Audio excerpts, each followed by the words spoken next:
अस्सलामुअलैकुम दोस्तों, जिस तरह कि तुसी इस टाइम चैक कर रहे हो हैर दी इन्वर्टर फ्रिज स्क्रीन ते एरर कोड तुहानूं शो हो रहा होना वा। ये एरर कोड किस चीज़ का हैगा, क्यों आंदा वा और ये आने नाल की मसला हो सकता है, इंशाअल्लाह तुहानूं इस वीडियो च दसांगे।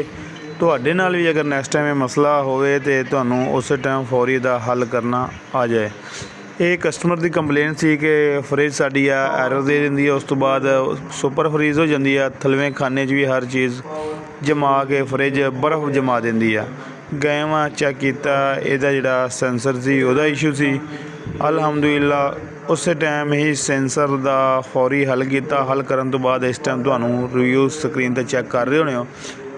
फ्रिज इन्वर्टर फ्रिज उस टाइम ही एरर कोड तो रिलीज़ करके कस्टमर नूं चैक करवा रहे हैं। चैक करवा के अल्हम्दुलिल्लाह इस टाइम ओके हो गई आ, ओके कूलिंग कर रही है, कंप्रेसर भी चल रहा तो एरर कोड भी नहीं आ रहा और बहुत अच्छी तरह वर्किंग कर रही है। अल्हम्दुलिल्लाह कस्टमर का साडा काम होंदा कस्टमर की सर्टिफिकेशन, और वो अल्हम्दुलिल्लाह 100% मुतमिन है। इस टाइम ओके करके चैक करवा। तुहाडा भी नैक्सट टाइम अगर कोई इदां दा मसला होवे अपने शहर रबता कर सकते हो। अल रहीम ट्रेडर एंड कूलिंग सेंटर चक जुमरा। असी तुहाडी खिदमत विच हर टाइम हाज़र। बहुत मेहरबानी, शुक्रिया, जज़ाकल्लाह।